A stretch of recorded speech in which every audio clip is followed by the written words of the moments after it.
life, love, health, and wealth. Mm-hmm. If you're really good at love, you might not be that good at wealth. True. If you're really good at wealth, you might not be that good at health. So that's the other thing too, is people stay in their competence zone. Yes. The problem is if you do that, you don't tend to grow. Ladies and gentlemen, welcome back to another very special, as always, episode of Next Level University, where we teach you how to level up your life, your love, your health, and your wealth. We hope you enjoyed our latest episode. Today, for episode number 612, Why What You Want Isn't What You Actually Need. That is a very tough title to say. Hopefully the episode goes better than the title. You just touched my foot. I did just touch your foot. Honestly, we need another camera that is wider lens. I asked Alessandro, I said, how much is a lens for this camera? And he's like, it's several $1,000s. And I said, we're not going to do that right now. So why are we talking about this? We have realized, again, we're blessed because we have clients and we're lucky enough to talk to a lot of people. We have a lot of inputs, and we've studied human beings for a long time, and that's beautiful. We've learned so much. Right. One of the things that we've learned is that people tend to, you like that pause? People tend to go towards what they are and run from what they're not. Right. Early in our journey, I didn't like Alan. And Alan, I wouldn't say you didn't like me, but you weren't necessarily attracted to the person I was because you were very math-minded. I was very, I don't even know what I was back then. I was just like play sports and lift weights. You know, that's who I was back in the day. And really funny. But we didn't necessarily connect because you were a mirror for me. Like, you were very smart and you were the opposite of me. You were very analytical. I went with my feelings. Right. And I was the opposite of you. I was an athlete and I did that sort of thing. True. If we didn't lower our egos and drive to 5, you wouldn't be watching this or listening to this right now. Right. We most likely wouldn't have the relationships we do. This business wouldn't be growing. We wouldn't have the team, any of that stuff. But that never would have happened if I kept searching for people who are like me. Right. Right? And that's what we've seen particularly from some group coaching people of like, they're very much, there's a little bit of an aversion to some of the things that we're talking about, and there's a pull towards another group, but the reason is because that other group is talking about what this person already values and is good at. And I used to do the same thing, so it's nothing against this person. So let's say hypothetically, and this is the other thing that's I think is really important. You set the timer? Yeah. I set it for 10. It's confusing because I can't see it. Sorry. It makes me nervous, honestly, because I'm a bit of a control freak. Well, no, it makes sense. You need certainty. I need some certainty. Speaking of certainty, episode number 610. So that's the other thing, too, is people stay in their competence zone. Yes. The problem is if you do that, you don't tend to grow. So, for example, if I'm really, really good at math and I'm told I'm good at math and I get rewarded for being good at math and then I go into corporate, which values math, and I'm an engineer and all that, I'm going to be around other engineers and around other people in corporate, and I'm going to be like attracts like. The problem is if I never spend any time with people who use the right side of their brain, not right as in right and wrong, but like left side of the brain, just real quick, is mathematical and analytical. The right side is creative and intuitive. The left side is very future-oriented. The right side is very in the present and about relationships. And so if someone's really right-brained, they tend to be really good at interpersonal relationships and love and empathy, listening, things like that. People who are very left-brained tend to be extremely good at business and math and finance and structure. So think about someone, if you're out there listening, think about someone who's kind of like a very robotic and very strategic and very methodical, but they're not very warm. They're kind of cold. That's, the people that I would naturally attract. And then think of the other people that are really warm and loving and honest and sincere, but they don't necessarily think long-term and strategically, and they usually struggle with self-discipline. It is what it is, okay? This is left and right brain. I'm not judging anybody. But right-brained people tend to hang out with other right-brained people. Left-brained people tend to hang out with other left-brained people. And I think what's unique about Kevin and I is, and I'll say this wholeheartedly, you've helped me become a better man because I respected you enough to hear your feedback about some of the, I don't want to say like flaws in my character, but definitely some blind spots.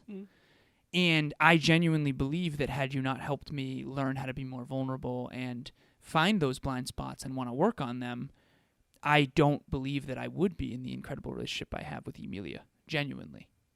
And I do believe that I've helped you think long-term and strategically and learn finance and what I'm good at.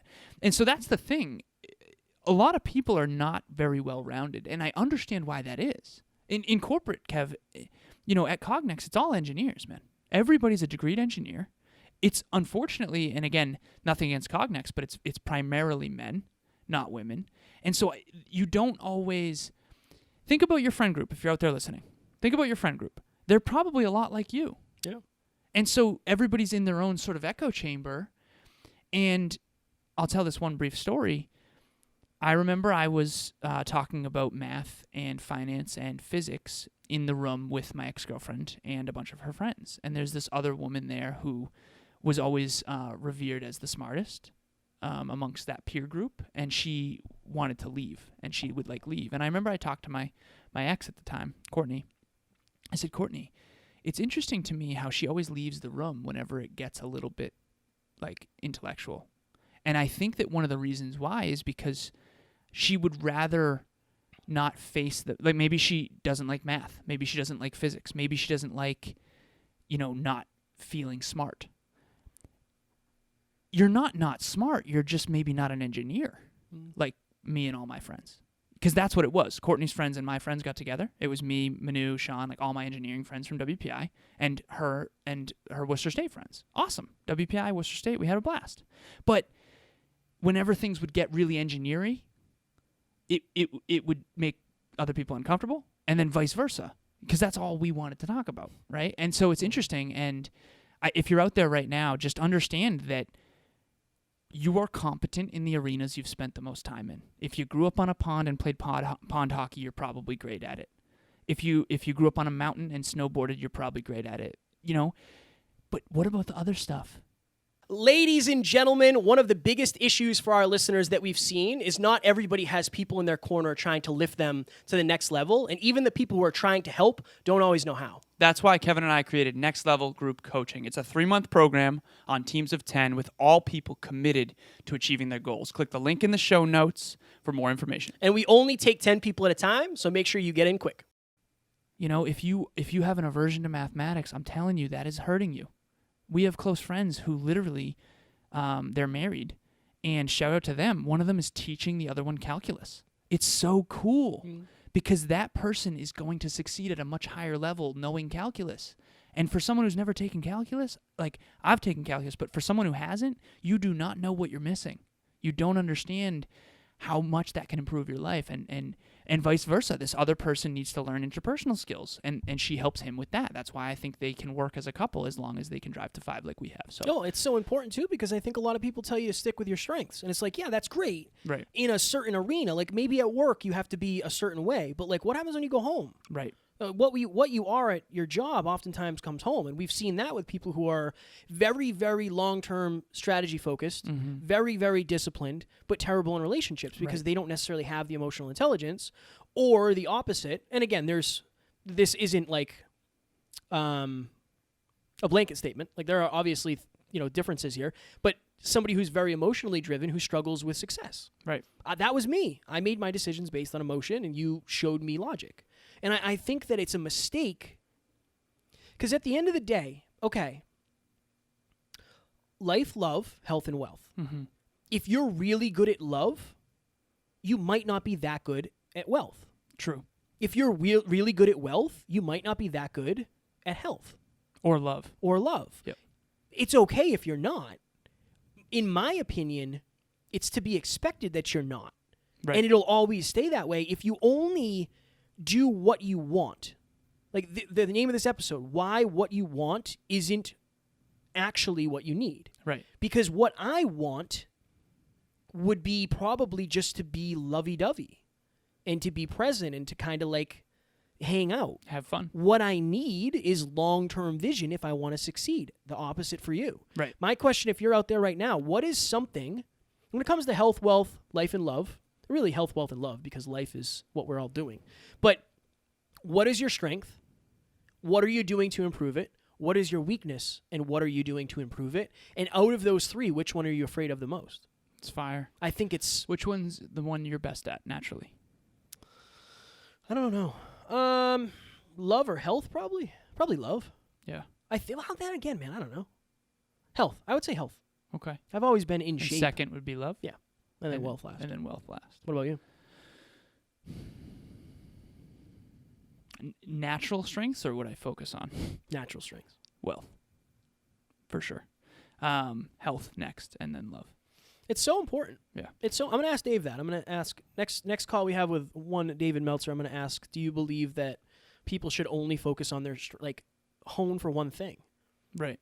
I think being a. I think in the marketplace it makes sense. But what about life? But what about life? What about life? In life, and this is what Kevin and I talk about when we talk about character.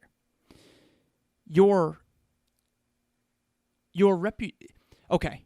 You don't buy an iPhone because Steve Jobs was a nice guy. I want everyone to really understand that. I was listening to a Steve Jobs speech earlier today. Yeah. When he first came out with the iPhone, he was like, we're going to come out with 3 new technologies. And then he's like, an internet device, an iPod, and a phone. And then he's like, an internet device, an iPod, and a phone. And eventually he's like, oh my God, we're doing it all in one. The iPhone is all 3, right? It was fire presenter. Such a good presenter. You do not buy your iPhone because Steve Jobs was a nice guy. You don't. You buy the iPhone because it's the best frickin' product on the market. Period. That's career. In career, the best wins in this capitalistic meritocracy economy. Okay? In life, you got to be nicer. You got to be warmer. You got to be a really good person. And in book club, I ended up talking about this, but there's a reason why there's so many horror stories of really successful people doing terrible things. I can name them because I study the world.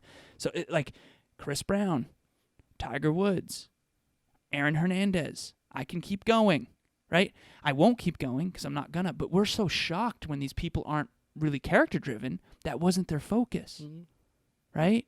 And so if you want to be fulfilled, character first.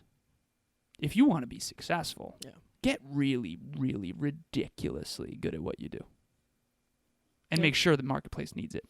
Right? Yeah, it's super interesting. Yeah, it is. And and we say this all the time, and like, I believe one of the reasons we're not bigger than we are, and we're on our way to that, and that's fine, and I have no issue with this, is because for the first 2.5 years, we focused on our character. Character like over everything. Yeah, character over everything. That's what we said. Yeah. Sometimes to a detriment. Yeah.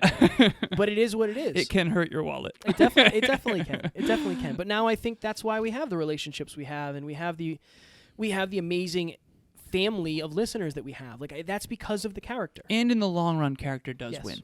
Genuinely. But most people aren't playing that. I don't want to say, if you're listening, you're playing that game because you're listening to us. But not everybody is. Right.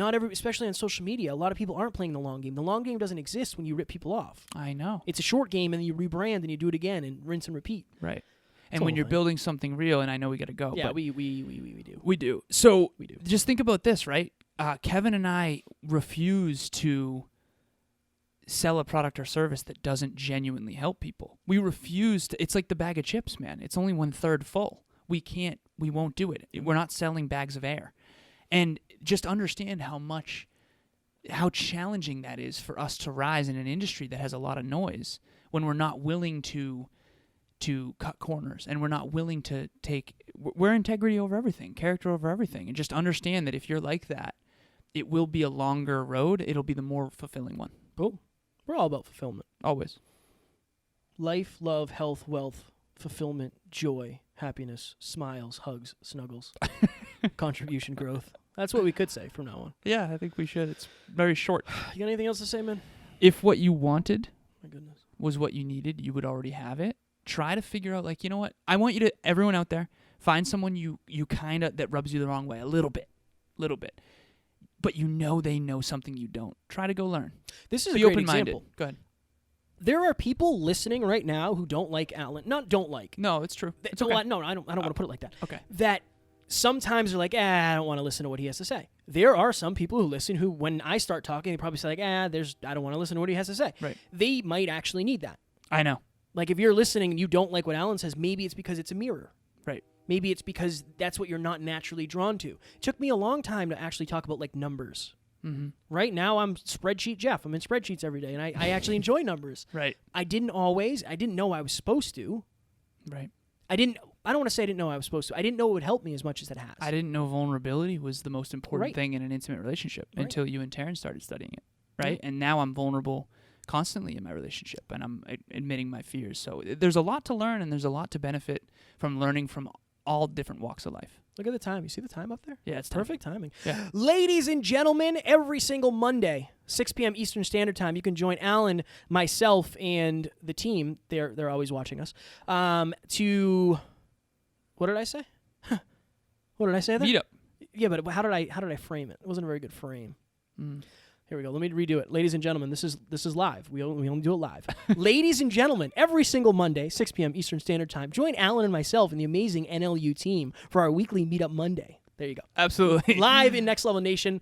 There's no links. All you got to do is join us there. We will be live for 40 minutes, and then there will be a Zoom meetup after with our amazing team. In one DM, you can get Kevin and myself to come to your organization, school, high school, middle school, college, or your company or organization. We would love to give a virtual speech. We give one free speech to each listener, only one. As a matter of fact, one of my clients reached out and he said, I want mine now. I'm going to lock that down. So we've got 8 in the pipeline right now total.